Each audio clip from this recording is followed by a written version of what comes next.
Hi, this is Steve with Thresher Media Group. Welcome to When You're Ready to Listen. This podcast is dedicated to exploring the truth about God, things you may not have understood, may not have been taught, or quite frankly, had a very hard time believing. And since our entire relationship with God rests on believing, it is important we learn how to separate the truth from the many lies and fictions that abound within the religion of Christianity. So when you're ready to listen, tune in and discover a pathway to freedom, encouragement, life, and hope. Episode 111, Revelation 13, verses 12 through 13. In our last podcast, we began our study of the second beast, the false prophet.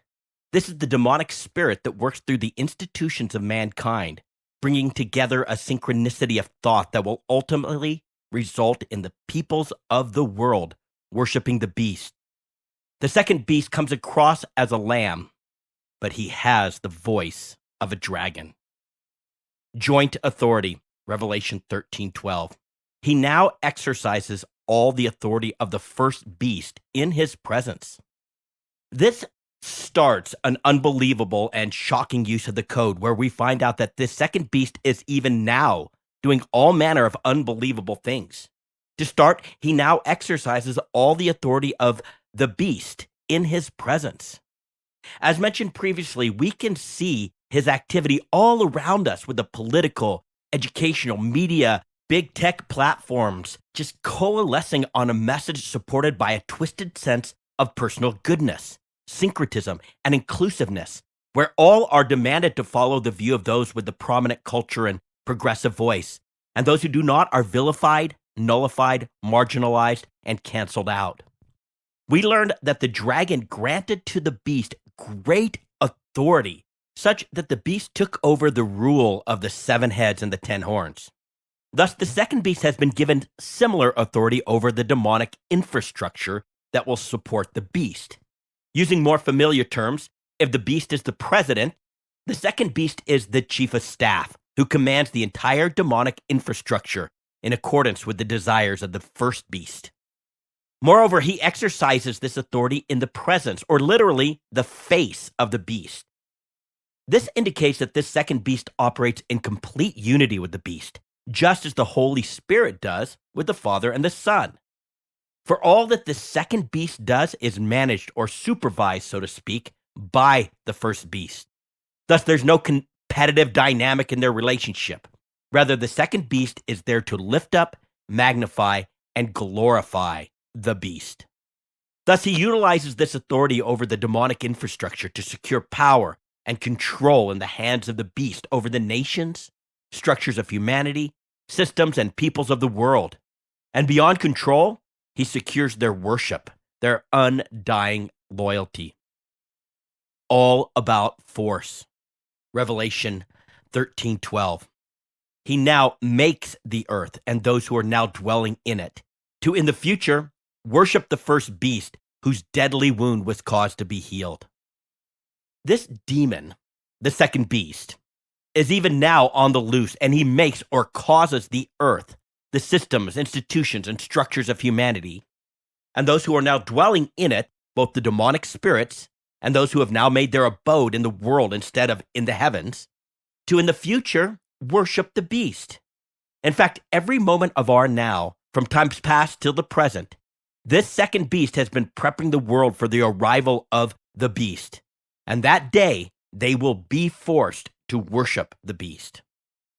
Like the dragon, this second beast is all about force, compulsion, threat, and terror.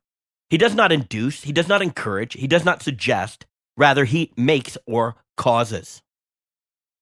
The Spirit once again ensures that we do not miss the connection. There have been many men who have arrived on the scene and due to their terrible atrocities, made the people of their day think they were in the presence of the Antichrist. From Nero to Emperor Constantius to Napoleon to Stalin to Hitler to Mao. And rest assured, each of these men were likely possessed by demons. But none were possessed by the beast, the demon who arises out of the abyss, the one who will in the future be worshipped by the world. The scars that remain. And he now makes the earth and those who are now dwelling in it to in the future worship the first beast, whose deadly wound was caused to be healed. This is now the second time the Spirit brings up the, quote, deadly wound. He previously mentioned it in Revelation 13:3, where we were told, and one of his heads as if caused to being butchered to death, and his deathly wound had been caused to be healed. In the first instance, the Spirit was clear that it was the demonic spirits and not humanity who in the past worshiped both the beast and the dragon. But now we have the inclusion of humanity. But this combined worship is a future event, an event that will occur when the beast is released from the abyss and the demonic spirits are convinced that he is their God. The wound. Clearly, this deadly wound that was caused to be healed is of great significance.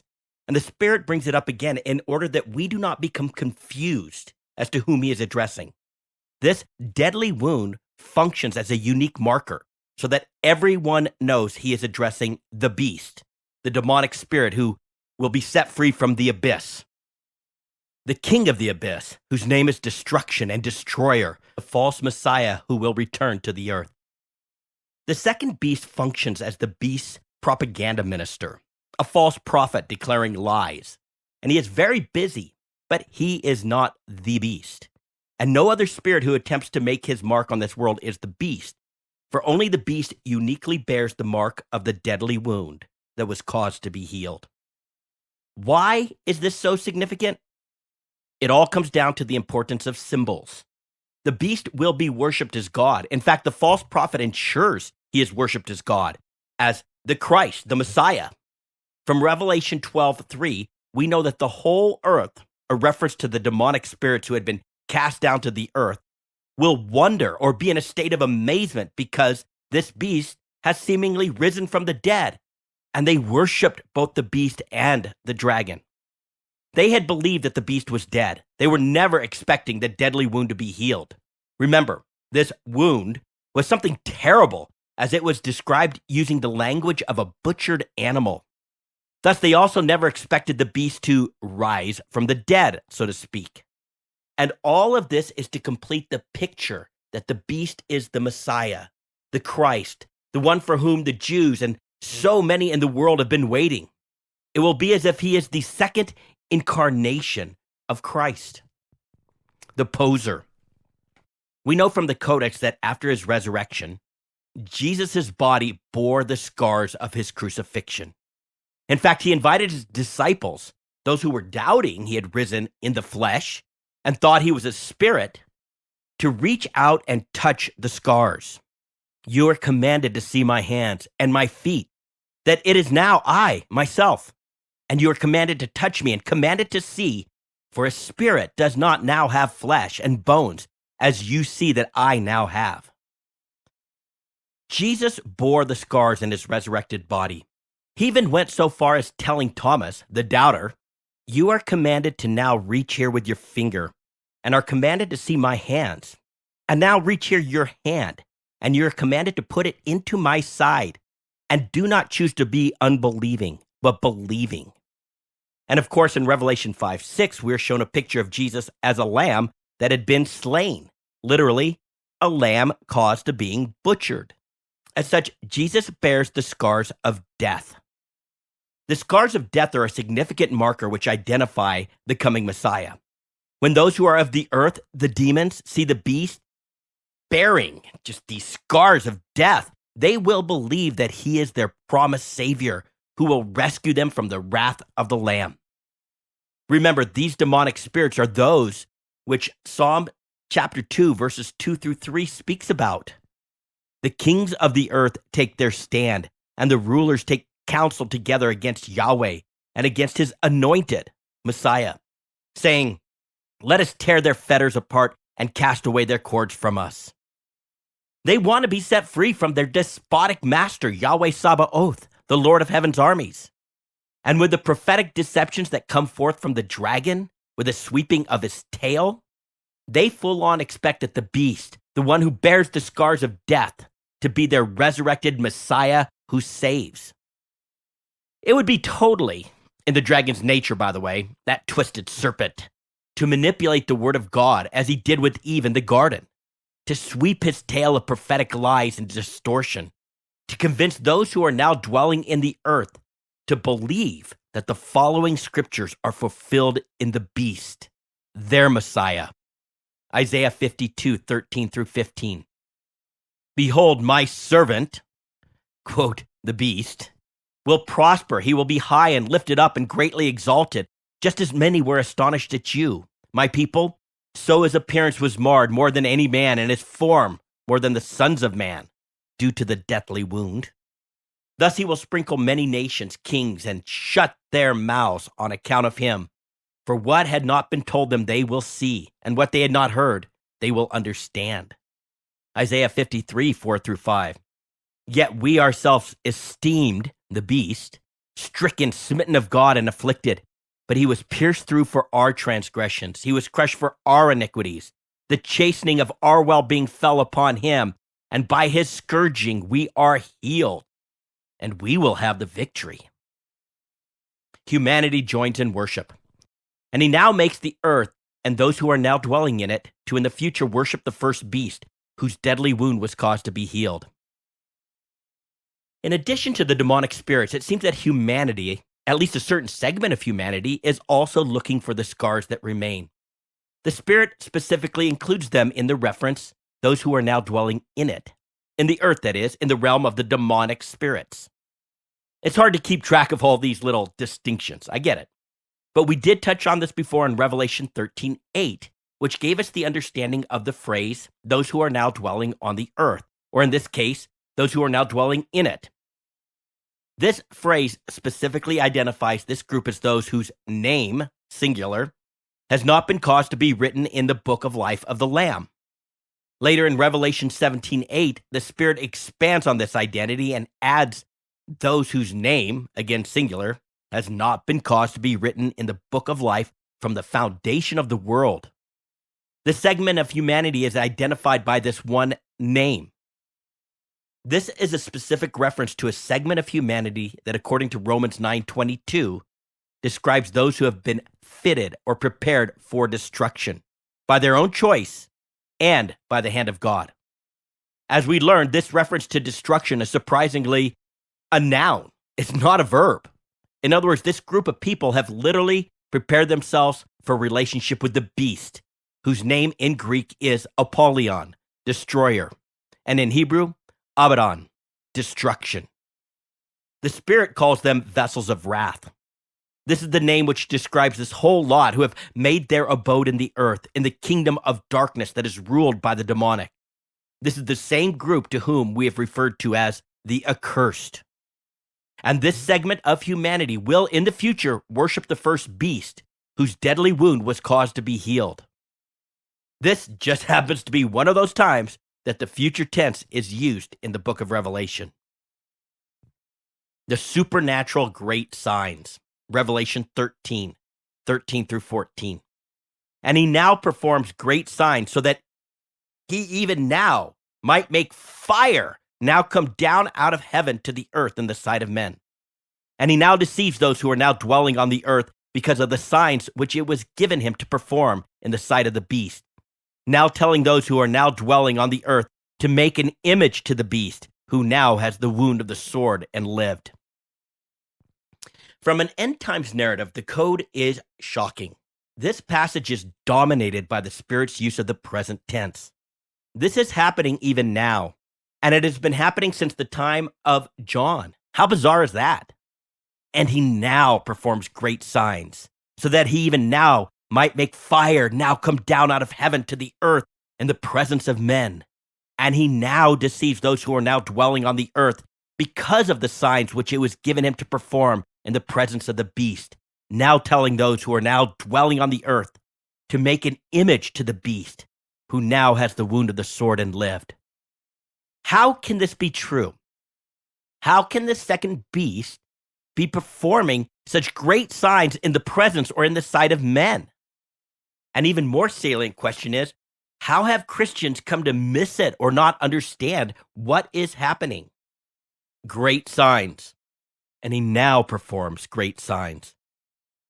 This word translated as signs means a mark or an indication, as if these great things he performs are his monogram or signature that indicates to all of humanity that what they are witnessing is from his hands.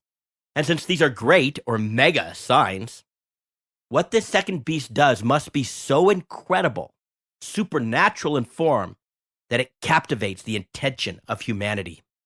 Fire from heaven, so that he even now might make fire now come down out of heaven to the earth in the sight of men. This second beast is a showman, and he ensures that this great signs are done publicly, visibly, in the sight of men. These are demonstrative signs often cloaked in the raiments of Christianity, and they are intended to keep people looking anywhere other than to Christ for hope, for help, for salvation. There are several historical incidences where something like fire now comes down out of heaven, resulting in mass deception, people affirming their belief and faith in the religious institutions of man, whether Jewish, Catholic, Orthodox, or Protestant. However, it seems that those in the West, well, let's just say those in the United States, have been largely uninterested, and so has not captivated our attention as the second beast would hope. But let's review some crazy examples of these great signs. Number one, on May 13th, 1917, the Mother Mary, who is also known as Our Lady of Fatima, appeared to 3 children in Portugal in a place called Cova da Iria. It was at noon. The children were shepherding sheep, and suddenly fire came down from heaven like lightning. Then, just above an oak tree, they saw a beautiful woman made of light holding a rosary in her hand. She told the kids many things and even showed them hell, where their souls of poor sinners go. She said that to save them, God wishes to establish in the world devotion to her immaculate heart, which means to unite oneself to Mary, imitating her virtues, and thereby becoming more devoted to loving God and loving Jesus. She also promised that on October 13th of that year, she would reveal her name and perform a great miracle to vindicate the truth of her apparitions to the children and around the world. Number 2, the miracle of the sun occurred on October 13th, 1917 in Fatima, Portugal. The miracle was witnessed by 70,000 to 100,000 who believed that it was the end of the world. On that day, it is reported that Satan had created a vicious storm across Europe. And even though Lucifer turned the roads to mud, people came from all the surrounding villages to Fatima expecting to see Mary. The children arrived just before noon, and they claimed she would arrive at midday. There was the familiar flashing of lightning, fire from the sky, and suddenly she was there. She raised her hand in the direction of the sun. The brilliant light emanating from her hand shot up into the sky. The clouds instantly parted, revealing the sun. The sun turned from a blinding gold to dull silver, and it began to descend upon the people. It spun like a fireball and looked as if it would fall to the earth. Streaks of various colors shot out like sparks from a wheel, covering the people. Reds, yellow, blues, greens hurled down. The people were terrified. Then it stopped, and the sun moved back into its proper place. There were confessions everywhere. The clothes of those who were previously soaked were suddenly dry, and the mud which had been caked on them was suddenly gone. They were clean.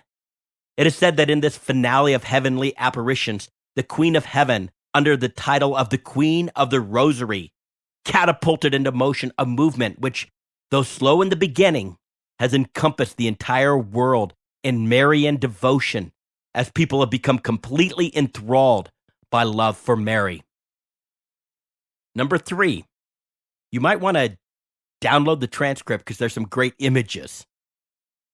There was another apparition of Mary in Zaytun, Cairo. Zaytun is rumored to be one of the locations that Joseph and Mary stopped on their flight to Egypt when fleeing King Herod's slaughter of the innocents. This was considered a mass miracle because it occurred during a period of about 3 years. Our Lady of Zaytun, whom they called Our Lady of Light, appeared in a district of Cairo, Egypt, beginning on April 2nd, 1968. The miracle was witnessed by millions of people and was even caught on film. It is the most witnessed Marian apparition of the 20th century. Mary appears as a bright light over a church, just hanging out there. Mary appeared weekly, especially on feast days. Oddly, this occurred in a Muslim community, but at a Coptic church. Mary was witnessed by Catholics, Protestants, Muslims, Coptics, and even secular Marxists, like the former Egyptian president Abdel Nasser. Apparently, this event influenced him more in his relations with Christians, which before that time was extremely hostile. As you would expect, the government was skeptical, and they shut the power down to that district, but still Mary would appear shining in the darkness.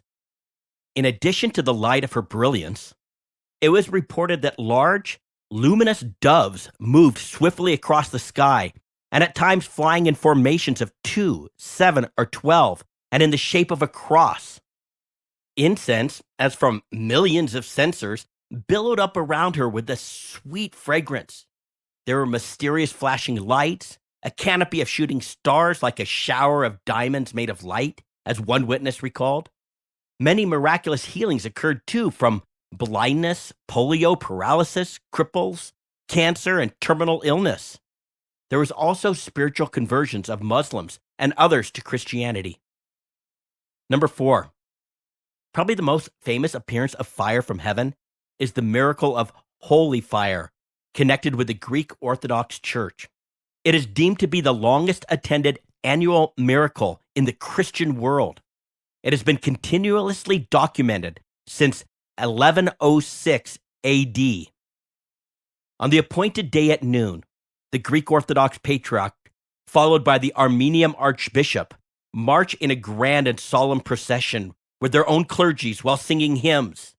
They march 3 times around the Church of the Holy Sepulchre, which is where it is believed that Jesus' tomb is located.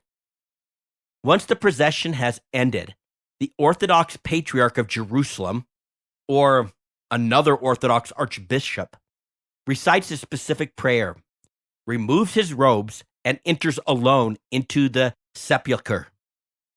Before entering the tomb of Christ, the Patriarch is examined by Jewish Israeli authorities to prove that he does not carry technical means to light the fire.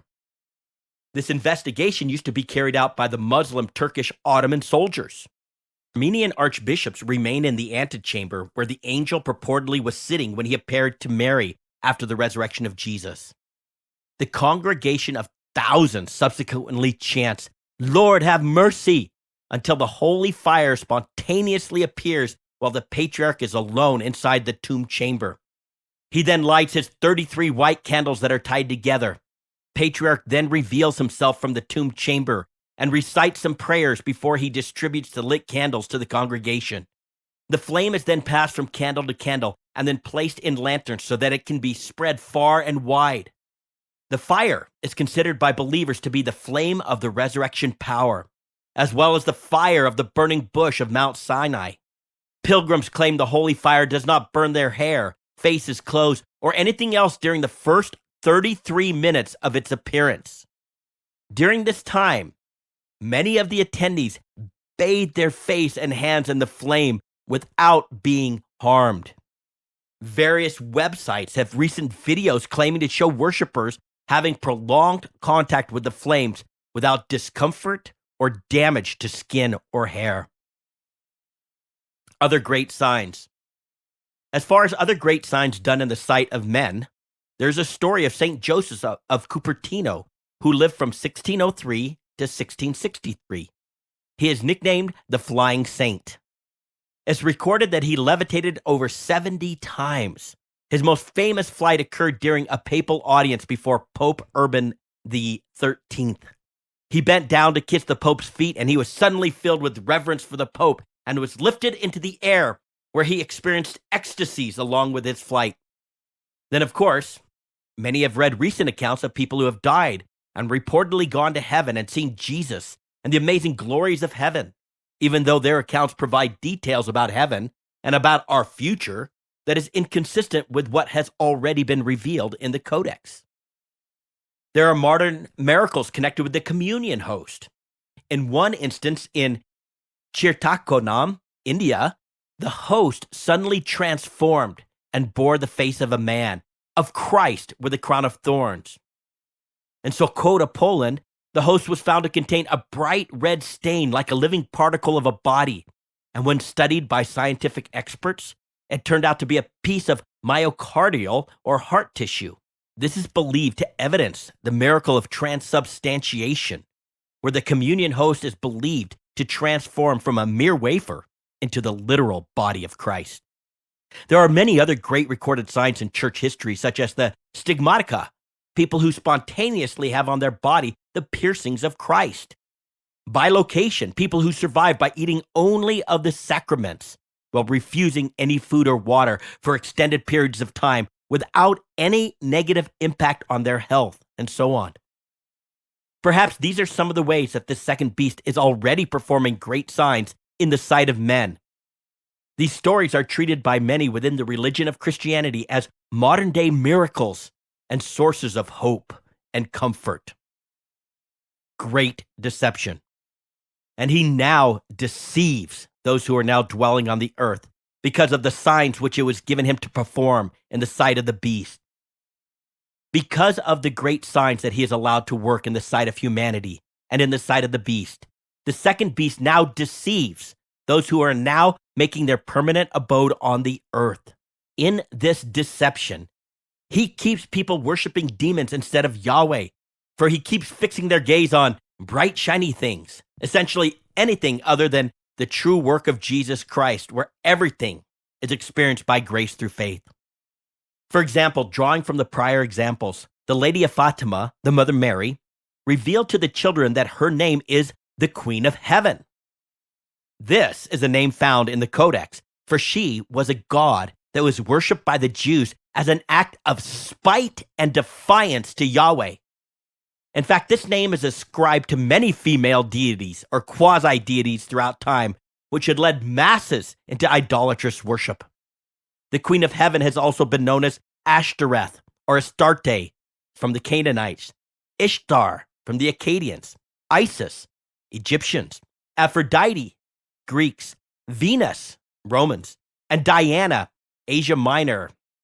It's the same spirit that is worshipped, just expressed in different forms in different cultures.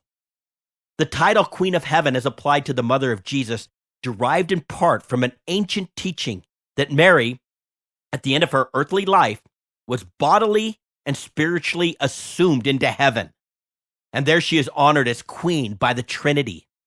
This assumption, which, by the way, is a huge, gigantous assumption, means that she now has a physical body in heaven and is not just a soul like all others who have died and gone to heaven. In other words, in the same way that Jesus was assumed into heaven in a physical body, so was Mary. As such, she is special and set apart. For all other believers must wait until the rapture to get their physical eternal bodies, but not so with Mary. It's also believed that Mary should be called Queen of Heaven, not only because of her divine motherhood of Jesus. She is purported to be without original sin by the Catholic Church, but also because God the Father has willed her to have an exceptional role in the work of the eternal salvation of humanity. According to the papal authorities, Mary assisted in the redemption of humanity by giving her own substance, meaning Jesus, which assumes that she was not just a surrogate of a divine zygote, but must have contributed her flesh, her holy and sinless egg, and freely offering him by her singular desire and petition for an active interest in human salvation. Again, according to the papal authorities, she is queen because she is a partner in the redemption of humanity. As Christ, the new Adam, must be called a king, Mary is the new Eve, earning her the title of queen. She is called the Queen of Prophets, Queen of Apostles, Queen of Martyrs, Queen of Confessors, Queen of Virgins, and Queen of all saints. She is also viewed as the avenue to Christ, as the grantor of divine grace. Pope Leo XIII said, "The recourse we have to Mary in prayer follows upon the office she continuously fills by the side of the throne of God as mediatrix of divine grace." being by worthiness and by merit most acceptable to him, and therefore surpassing in power all the angels and saints in heaven. Now this merciful office of hers perhaps appears in no other form of prayer so manifestly as it does in the rosary. How is that for mass deception? The entire Marian doctrine is invented from myth, fiction, and demonic influence, and simply cannot be supported by the Word of God. Yet 50% of known Christendom, approximately 1.2 out of 2.4 billion people, have already been deceived to worship this demonic deception. It is interesting to note that Our Lady of Fatima just happens to also be the name of the daughter of the Prophet Muhammad, who brought the world Islam. She is likened to the Virgin Mary because of her purity, and is said to have given birth to the second and third imams, and is the ancestor of all succeeding imams. It is said that the angel Gabriel visited her and told her that God has built a place for her in paradise. Muslim exegesis of the Quranic verse 342 links the praise of Mary, the mother of Jesus, with the exaltation of Fatima as being among the most outstanding women of all time. So even within Islam, there is a place of acceptance and honor for the Queen of Heaven, the Mother Mary. Apparently, we must add another 1.9 billion to this demonic deception. The Marian deception runs thick and crosses over large segments of the world, both within Christendom and amongst the Muslim peoples. This is the work of the second beast. In the sight of the beast. Because of the signs which it was given him to perform in the sight of the beast. Okay, so let's figure this one out. We know that the second beast is even now performing these great signs, but we also have learned that the beast is interned in the abyss and is locked away so deep in the darkness that all those in the demonic kingdom now believe him to be dead. We also have learned that the beast will not be released from the abyss until the blowing of the fifth trumpet judgment, well into the first 3.5 years of the tribulation. This therefore begs the question, how does this second beast perform these great signs in the sight, or literally, in the face of the beast? The art of agency. As we discussed before, both the dragon and the beast have taken their cues from Yahweh and has mastered the art of agency. Spirit told us that the beast has found a way to even now be active in this world, or to be, as he said, continually rising. The implication is that the beast works through agency, through various demonic spirits that do not confess Jesus is of God. And every spirit that does not now confess Jesus is now not of God, and this is now that of Antichrist. You've heard that it should now choose to come, referencing the spirit of the Antichrist, and even now, it is now already in the world. And in every principal/agency relationship, the principal is the one who is accountable for all that its agents do, as the principal is ascribed full legal responsibility for their agents' deeds. Accordingly, the deeds are deemed to be done in the principal's sight, which is a metaphorical way of saying that they are done with the principal's approval. In the same way that Yahweh takes ultimate responsibility for all that his agents do, so this rule of principle/agency seems to apply to the beast and to the spirits that do work on his behalf. In other words, the acts and deeds of the beast's agents are his works, done with his permission, according to his direction. It is as an agent of the beast that the second beast performs these great signs, all according to the permission, direction, and approval of the beast. In effect, they are done in his sight, performed in the heart of Christianity. Our study on the sanctuary versus the temple in Revelation 11, verses 1 through 2, provides a scary revelation that the beast has set up his center of operations, and it is located right smack dab center in the enemy's tent.